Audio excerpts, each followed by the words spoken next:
nós, como povo católico, nós desagradamos a Deus quando a peste nos visitou.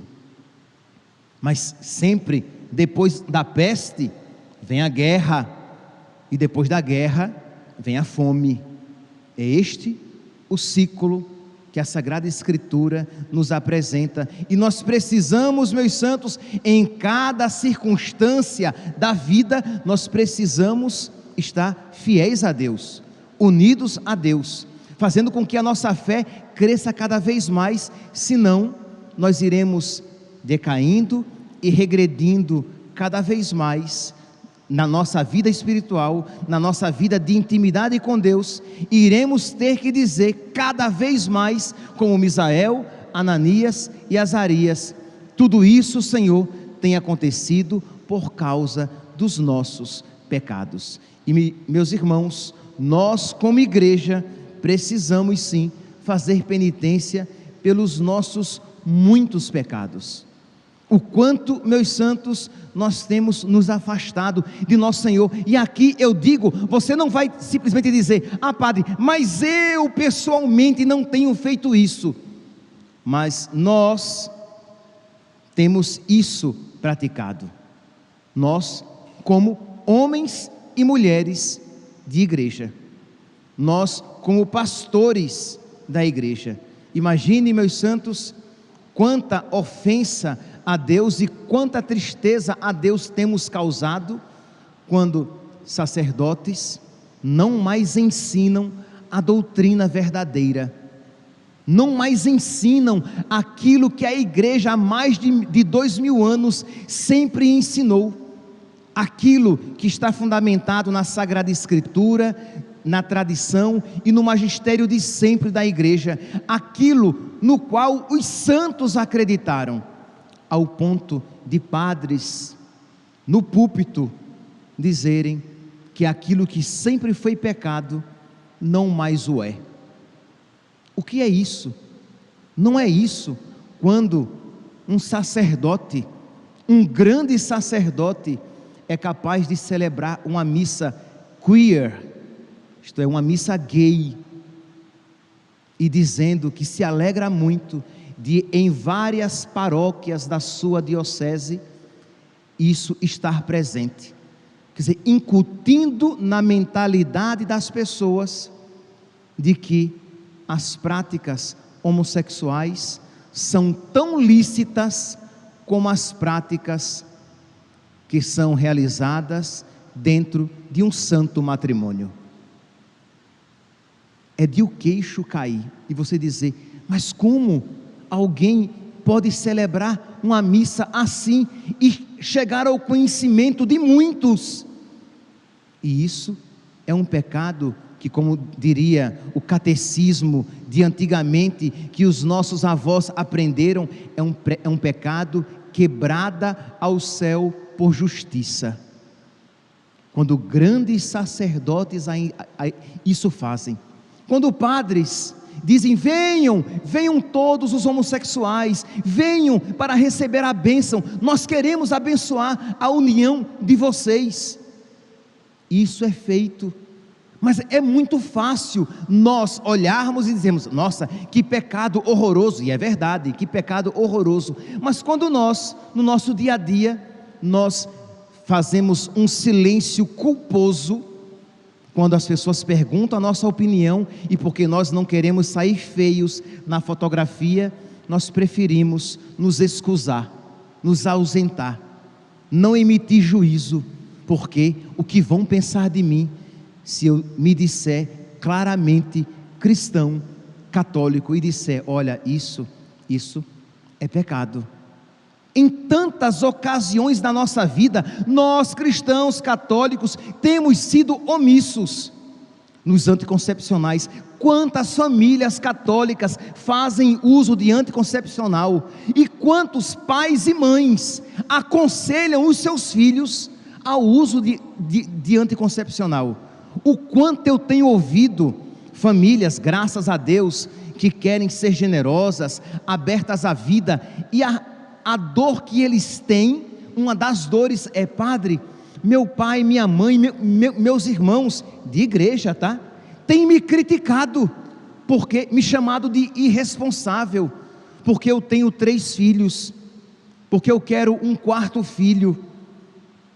Por quê? Porque esta pessoa, este casal resolveu levar a sério a palavra de Deus e saber que não pode simplesmente dispor do seu corpo ao seu bel prazer, mas que precisa glorificar a Deus no seu próprio corpo. E os próprios familiares de missa dominical, ao invés de ajudar e dar bons conselhos aos seus filhos, dão maus conselhos, ensinando-os o caminho da perdição e do inferno. Então é muito fácil olharmos para um pecado cometido lá na Alemanha e não vermos que todos nós somos desobedientes e estamos clamando o céu por justiça, que estamos fazendo mal diante de Deus e que somos todos pecadores e que precisamos aproveitar então as dificuldades e provações pelas quais passamos e fazer penitência. Quantos pais têm educado mal os seus filhos? Educado os seus filhos para o mundo e não educado os seus filhos para o céu. A menininha ali de 2, 3 anos, com o seu shortinho curto, com a sua blusinha curta. Mas padre, qual é o problema? Ela tem 2, 3 anos. O problema é que ela vai ter 4, 5, 6, 7 e vai se acostumando a se vestir daquela maneira. Quando ela tiver 12, ela vai querer se vestir daquela maneira, que é claro, com 2, 3, a gente nem... Mas depois, ela vira uma mocinha, e como ela foi deseducada pelos pais a se vestir de uma maneira indecente, ela vai continuar neste mesmo hábito. Ah padre, mas é quente. Mas quente é o inferno, é de lá que devemos fugir, é de lá que devemos nos afastar. Então começar a educar os nossos filhos desde pequenininho, para que já desde pequeno ele aprenda o que o seu corpo é templo do Espírito Santo, e os pais é que são responsáveis por isso. Pornografia, indecências que nós expomos os nossos filhos na televisão, e que nós damos este mau testemunho quando nos sentamos para assistir essas novelas e Big Brothers da vida.